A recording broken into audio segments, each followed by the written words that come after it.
Ini merupakan gunung yang stratovolcano atau gunung berapi tipe A, merupakan gunung yang meletus secara eksplosif atau gunung yang meletus secara dahsyat.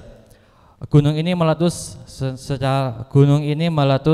rentan waktu yang pendek, yaitu 9 tahun sampai 25 tahun. Letusan terbesar Gunung Kelud terjadi pada 19 sampai 20 Mei tahun 1920. Next. Pada kesempatan kali ini, izinkan saya sedikit mempresentasikan tentang karya tulis saya yang berjudul Politik Dinasti di Malang pada Pilkada tahun 2018. Hal-hal yang mengakibatkan munculnya politik dinasti, yang pertama adalah adanya keinginan dalam diri atau keluarga untuk memegang kekuasaan sepenuhnya. Yang kedua, adanya kelompok terorganisasi karena kesempatan dan kebersamaan dalam kelompok, sehingga terbentuklah kelompok dan pengikut-pengikut kelompok tersebut. Ketiga, adanya kolaborasi antara pengusaha dan para politik untuk membentuk kekuatan politisi. Yang keempat, adanya pembagian tugas antara kekuatan politik dengan kekuasaan modal sehingga terjadinya korupsi.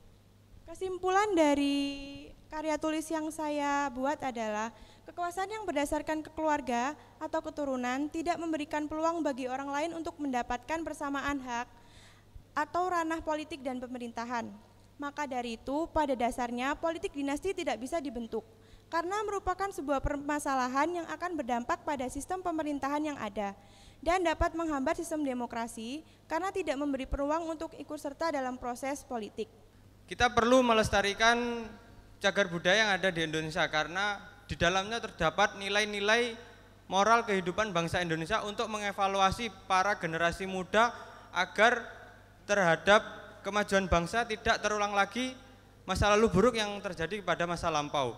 Jadi untuk melestarikan itu perlunya ada kebijakan pemerintah untuk menjaga eksistensi dari cagar budaya tersebut. Contohnya dengan acara lawatan sejarah seperti ini. Saya akan menjawab bahwasanya untuk yang pertama dari yang Undang-Undang Nomor 11 Tahun 2010, di situ ada batasannya yaitu kriteria-kriteria tentang cagar budaya. Nah, padahal untuk yang ada di masyarakat, yang ada di kita, bahwa bukan semua benda bersejarah itu merupakan cagar budaya karena tidak sesuai dengan kriteria-kriteria yang ada di undang-undang tersebut. Selain itu, untuk contohnya pada peninggalan benda-benda bersejarah pada zaman kolonial Belanda, ya, itu kan banyak yang terdapat di pusat-pusat kota atau pusat-pusat pemerintahan. Nah, di situ alangkah baiknya apabila tempat-tempat tersebut itu digunakan sebagai tempat-tempat untuk pelayanan publik masyarakat dan juga tempat-tempat untuk bernilai ekonomis yang lebih tinggi sehingga dapat menjadi manfaat. Debat merupakan salah satu materi untuk memberikan peserta kesempatan menyampaikan pendapatnya tentang sejarah bangsa kita. Secara tidak langsung Anda menyetujui bahwa cagar budaya itu wajib dilestarikan. Kenapa? Karena memperalihkan fungsi dari gedung-gedung yang awalnya milik kolonial menjadi pelayanan publik itu juga dalam artian melestarikan. Kenapa? Karena bertujuan untuk yaitu tadi memperalihfungsikan gedung-gedung yang telah digunakan oleh kolonial. Nah, dalam artian ini pelestarian ini yaitu untuk meningkatkan harkat martabat bangsa. Saya di sini menyatakan kontra terhadap Timpro karena cagar budaya itu tidak boleh dialihfungsikan. Cagar budaya harus dilestarikan. Kemudian dalam implementasinya khususnya di wilayah Jawa Timur sendiri, pelestarian mengenai cagar-cagar budaya itu masih minim diterapkan karena contohnya saja di Candi Trawulan dan Candi Gayatri. Mohon maaf, saya mau menyangga tadi Anda dalam artian bukan gedung-gedung karena dalam mosi kali ini adalah gedung-gedung peninggalan politik masa lalu.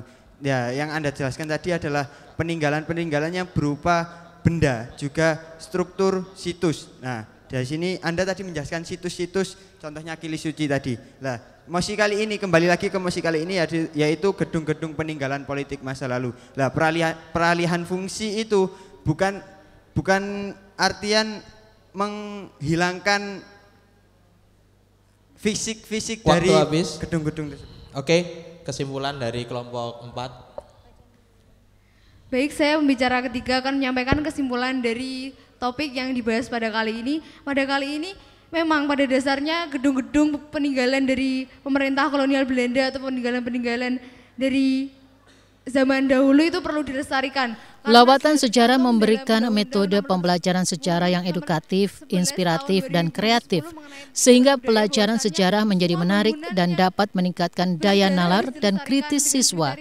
terhadap fenomena yang ada di lingkungan sekitar. Semoga dan salam budaya.